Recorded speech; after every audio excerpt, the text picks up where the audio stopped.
धाकड़ खबर, बेखौफजुमा बेबाक अंदाज। धाकड़ खबर में आपका स्वागत है। मैं आपके साथ हूं अकरम रईस खान। कई दिनों तक चली रस्साकसी के बाद आखिर साफ हो गया कि डोनाल्ड ट्रंप दूसरी बार अमेरिका के राष्ट्रपति नहीं बनेंगे।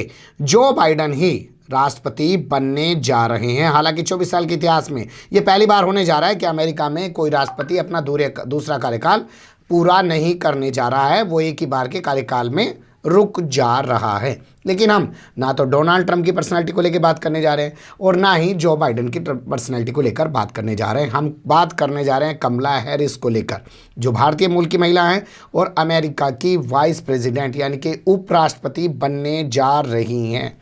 उसके बाद पूरे देश का जो मीडिया है वो गुणगान करने में लगा हुआ है। भारतीय मूल की जो कमला हैरिस हैं वो बनने जा रही हैं अमेरिका की वाइस प्रेसिडेंट। इसे कैसे देखा और समझा जा सकता है, और क्या वाकई में खुश होने की ज़रूरत है, और क्या हम ही खुश होते हैं कि वो लोग भी खुश होते हैं कि हम भारतीय हैं और यहाँ पे आके कुछ बन गए, या भारतीयों के लिए कुछ सोचते भी हैं। ये एक पहलू होगा, लेकिन इससे भी बड़ा एक पहलू ये होगा कि हम लोग दुनिया की सबसे बड़ी लोकतंत्र होने का, डेमोक्रेसी होने का दावा करते हैं। हमारे यहाँ ये वक्त कब आएगा कि हमारे यहाँ भी दूसरे देशों के लोग चुने जाएँ, क्योंकि हमारे यहाँ तो यहीं के लोगों को नहीं चुना जा रहा है। तो इन्हीं दोनों पहलुओं के आसपास अपनी बातचीत को रखने की कोशिश करेंगे। हमारे साथ जुड़ रहे हैं वरिष्ठ पत्रकार रवि अरोड़ा जी।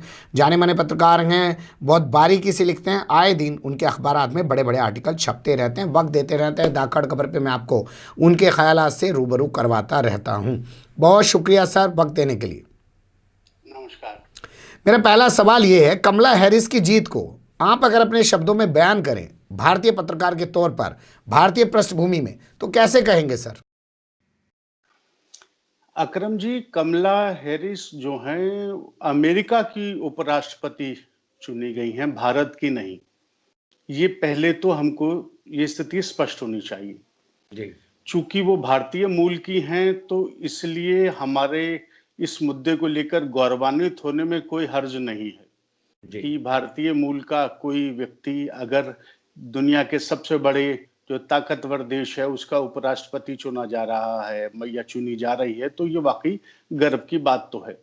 लेकिन सिर्फ गर्व करने से पेट नहीं भरता। गर्व करने की ही बात देखें तो दुनिया भर में भारतीयों ने बहुत बड़े-बड़े झंडे गाड़े हैं, चाहे उद्योग का क्षेत्र हो, चाहे साइंस एंड टेक्नोलॉजी का क्षेत्र हो और व्यापार का क्षेत्र हो, राजनीति हो।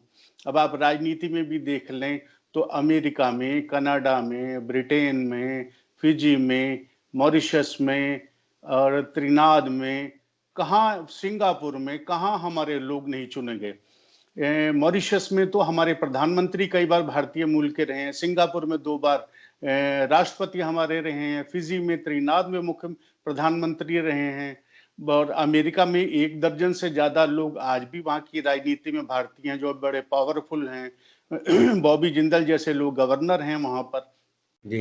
तो ये बेशक हम इसको लेकर गौरवान्वित हों, लेकिन उसके हमको लाभ क्या मिल रहा है, हमें इस पर भी विचार करना चाहिए। कमला हैरिस के बारे में अगर हम बात करें तो वो बेशक भारतीय मूल की हैं और उनकी माँ जो यहाँ पे तमिलनाडु से गई थी वहां पर, और उनकी जो परवरिश है वो भारतीय परिवेश की है कमला की। लेकिन आपको ये देखना होगा कि वो जिस तरह से अश्वेतों के बीच में पली बड़ी हैं कैलिफोर्निया में, उनकी छवि भारतीयों की ना होकर अश्वेतों की, यानी कि जिनको हम लोग ब्लैक कहते हैं, पूरी दुनिया कहती है, तो उनकी है उनकी छवि। तो वो एक तरह से अश्वेतों की नेता मानी जाती हैं, भारतीयों की नहीं। भारत से उनका नाता जरूर रहा है, अपने वो नाना से यहाँ जुड़ी रही और अक्सर वो जिक्र भी करती हैं कि वो अपने नाना से प्रभावित रही, लेकिन भारत से कोई विशेष उनका लगाव या कोई आना जाना ऐसा कुछ नहीं है।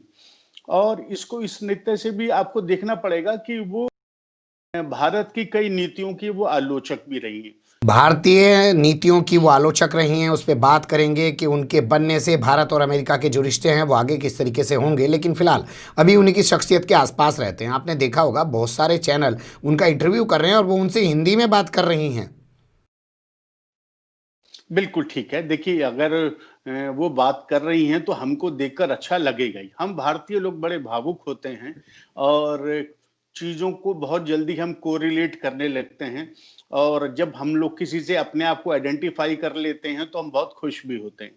हाँ, यही आप देखें, भारत में जो जातीयता का जो आपको प्रचंड दिखाई दे रहा है, उसकी वजह यही है कि हमको लगता है कि ये मेरी जाति का नेता है तो मैं इसके साथ खड़ा हूं, अपने आप को सुरक्षित महसूस करूं।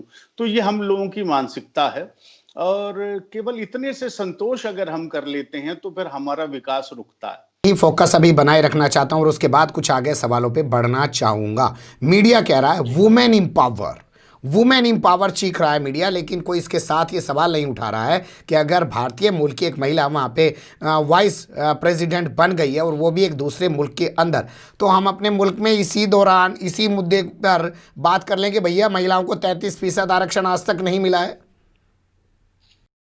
बिल्कुल, यही हमारी हिपोक्रेसी है, हमारी भारतीयों की यही हिपोक्रेसी है कि हम 9 दिन महिलाओं को सम्मान देने के लिए हम व्रत रखते हैं, और उन्हीं दिनों में आप देखते हैं कि हमारे यहाँ बलात्कार और हत्याओं की, महिलाओं के साथ दुष्कर्म की और उनके साथ तमाम तरह की उनकी यातनाओं की खबरें आती रहती हैं। तो ये हमारे एक हिपोक्रेसी है, इसको, इसका लानत मलानत इसकी होनी चाहिए। और ये जो गुडी-गुडी का खेल है, चीज़ों को बहुत ग्लोरीफाई करके देखने का, उसी का खामियाजा हम और हमारा समाज, हमारी राजनीति, हमारा पूरा देश भुगत रहा है। देश के राष्ट्रपति, देश के उपराष्ट्रपति, देश के प्रधानमंत्री, देश के बहुत सारे राज्यपाल या मुख्यमंत्री, आपको महिलाओं का नेतृत्व भारतीय राजनीति में या भारतीय सत्ता में कहाँ दिखाई देता है?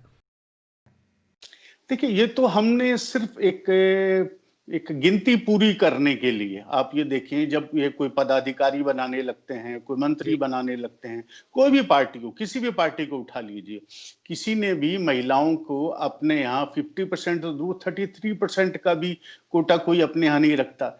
देश को अलग, चलिए देश में आप नहीं कोई लागू कर पा रहे, अपनी पार्टी में लागू कर लीजिए। बहुत सी पार्टी ऐसी हैं जिनके यहाँ तो कोई पदाधिकारी दूर दूर तक दिखाई नहीं देता।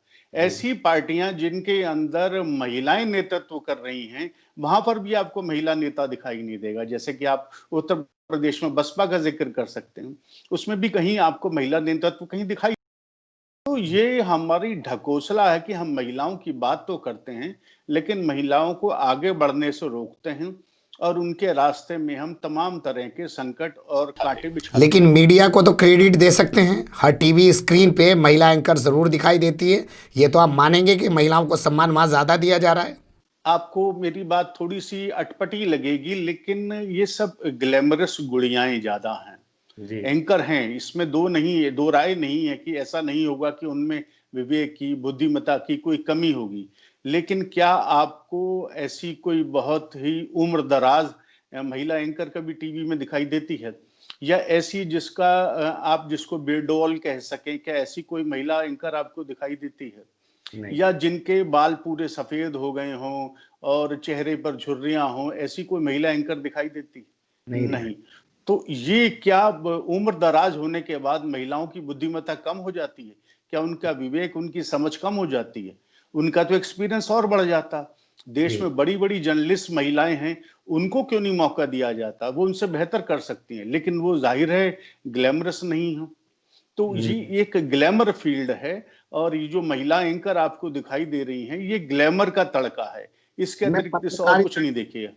मैं पत्रकारिता के आपके अनुभव से समझना चाहता हूं कि पत्रकारिता में टीवी स्क्रीन पर दिख रही ये महिलाएं क्या वाकई में महिलाओं से जुड़े हुए मुद्दे उठा पाती हैं, चाहे उनके साथ आपराधिक वारदातें हों, चाहे उनको राजनीतिक सम्मान मिलना हो, चाहे उनकी हिस्सेदारी सत्ता में होनी हो, असल मुद्दों को उठा पाती हैं, या सिर्फ ये वहां पे जैसे आपने कहा ये ग्लैमर्स के तौर पे दिखाई देती है?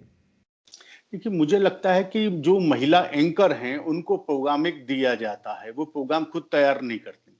जो कुछ महिला एंकर ऐसी हैं जो इंडिपेंडेंट अपने सोलो प्रोग्राम करती हैं, उनके अंदर भी ये पूरा का पूरा सिस्टम, उनके ब्रांड के लोग, ब्रांड मैनेजर वगैरह तय करते हैं कि हमें इन मुद्दों पर बात करनी है, इन मुद्दों पे बात नहीं करनी है। टीआरपी का पूरा खेल चलता है, उस खेल से ही सब चीजें गवर्न होती हैं। तो महिलाएं चाहें भी तब भी वो महिलाओं के मुद्दे को उतनी मजबूती से नहीं उठा सकती, जब तक कि पूरा उनका चैनल अपनी पॉलिसी में उसको शामिल ना कर ले। मुझे ऐसा लगता है। बहुत सही आपने कहा कि जब तक चैनल अपनी पॉलिसी में शामिल नहीं करेंगे तब तक वो सिर्फ ग्लैमर्स के तौर पर महिलाओं को जगह देते रहेंगे, और उस जगह देने को हम ये नहीं कह सकते कि वो महिला सशक्तिकरण किया जा रहा है। लेकिन वापस कमला हैरिस की तरफ चलते हैं। जी। कमला हैरिस का जीतना और उसको लेकर भारतीय मीडिया में चर्चा होना और हम लोगों का खुश होना, क्या ये सवाल नहीं पैदा करता है कि हम हर मुद्दे में जब अमेरिका से तुलना करते हैं कि वहां की फला एजेंसी ने हमारी रेटिंग ये दे दी, फला एजेंसी ने रेटिंग ये दे दी, अगर वहां पे महिलाएं इतना आगे बढ़ रही हैं, या भारतीय महिलाएं वहां पे जाके ऐसा कर रही हैं, या भारतीय वहां पे जाके ऐसा कर रहे हैं, तो आखिर वो वक्त कब आएगा सर कि हमारे यहाँ भी हम कहें कि अमेरिका का फला आदमी चुना गया, ब्रिटेन का फला आदमी चुना गया, कनाडा का फला आदमी चुना गया, फिजी का फला आदमी चुना गया, कुछ नेता मंत्री बन गया? क्या ऐसा संभव है? देखिए, मुझे अभी निकट भविष्य में तो ऐसा बिल्कुल नहीं दिखता। संविधान के अनुरूप बहुत सी बंदिशें हमारे यहाँ हैं। उन बंदिशों का पालन करते हुए भी अगर कोई नेता आगे बढ़ना चाहे तो उसके रास्ते में तमाम रुकावटें हैं। अब याद कीजिए 2009 में जी। सोनिया गांधी के पक्ष में पूरा मैंडेट था और पूरा तय हो गया था कि कांग्रेस की सरकार बनेगी और सोनिया गांधी देश की प्रधानमंत्री बनेंगी।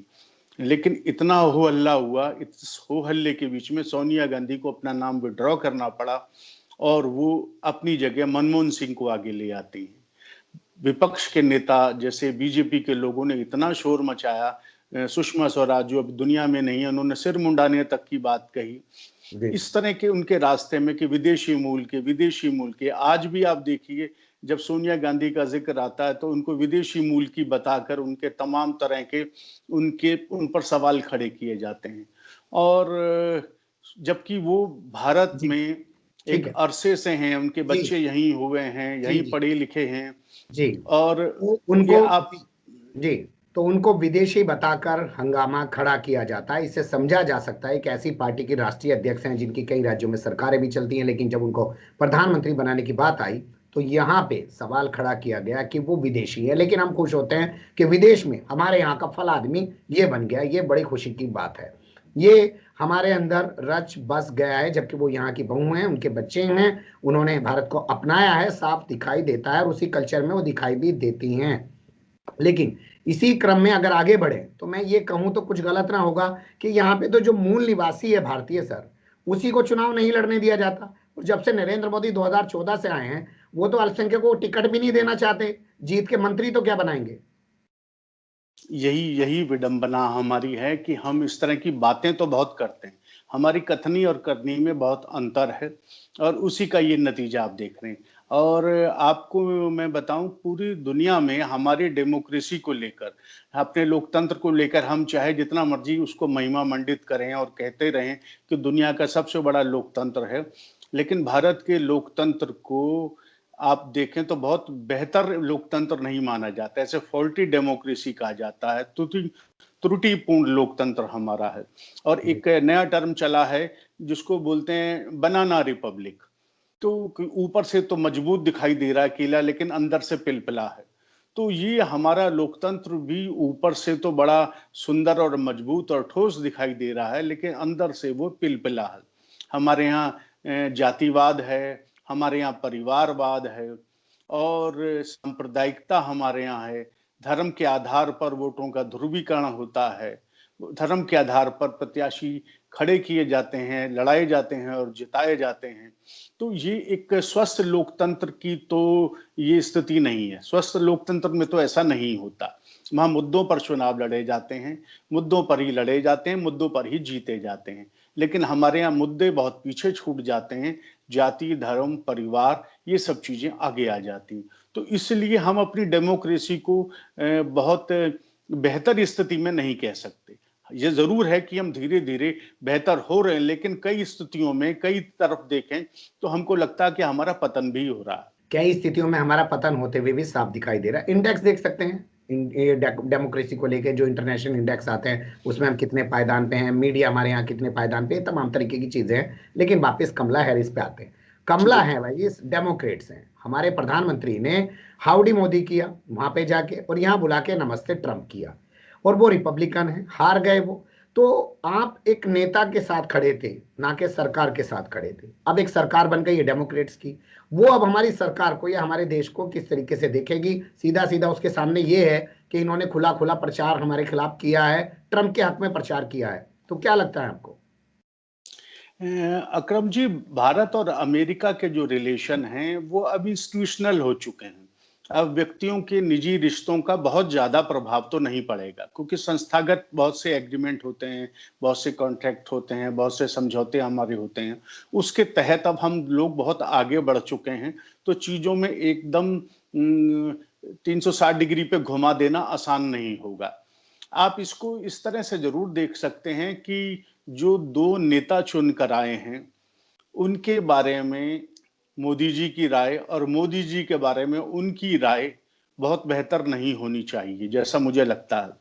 और जो हैरिस हैं, कमला हैरिस हैं, वो तो भारत में जो जम्मू कश्मीर का मुद्दा है उसको लेकर भी एग्रेसिव रही हैं। और पिछली बार तो वो यहाँ पे मानवाधिकार के मुद्दों को यहाँ पे जांच करने के लिए जम्मू कश्मीर आने की उन्होंने बात भी कही थी। जी। तो एक तो उनका ये बिहेवियर, दूसरा 2-3 अंतर्राष्ट्रीय मुद्दे ऐसे हैं जिन पर भारत और अमेरिका के रिश्तों पर कुछ फर्क पड़ सकता है। वो ये है कि चाइना को लेकर अमेरिका की अब क्या नीति होगी, क्योंकि जी। डेमोक्रेट जितने भी हैं वहां पर वो भी चाइना को लेकर बटे हुए हैं। कुछ लोग कहते हैं कि चाइना को साथ लेकर ही चलने में अमेरिका की बेहतरी रहेगी। कुछ जी। लोग कहते हैं कि अमेरिका को दरकिनार कर देना चाहिए, कि जैसे ट्रंप कर रहे थे। तो जी। अगर चाइना को लेकर अमेरिका सॉफ्ट होता है तो जाहिर है उसका कोई खामियाजा भारत को भी भुगतना पड़ेगा। एक पर्यावरण को लेकर समझौते जो हैं, उसमें लेकर भारत का जो नज़रिया है उसको अमेरिका पसंद नहीं करता। जैसे कि जी। हम कोयले के इस्तेमाल को लेकर हम लोगों की जो राय है भारत की, कि हमारी ज़रूरतें अभी ऐसी हैं और हम लोग अभी विकसित नहीं हो पाए हैं, तो हमें कोयले का इस्तेमाल करने की छूट होनी चाहिए। इस जी। मुद्दे पर अमेरिका का स्टैंड बदल सकता है पेरिस समझौते को लेकर। प्लस मानवाधिकार के मुद्दे हैं। एक अमेरिका में भारत को इस नज़र से भी देखा जाता है कि यहाँ पर सांप्रदायिकता का वहाँ पर असर बढ़ता जा रहा है। हिंदुत्व को लेकर भी वहाँ तमाम तरह की बातें की जाती हैं।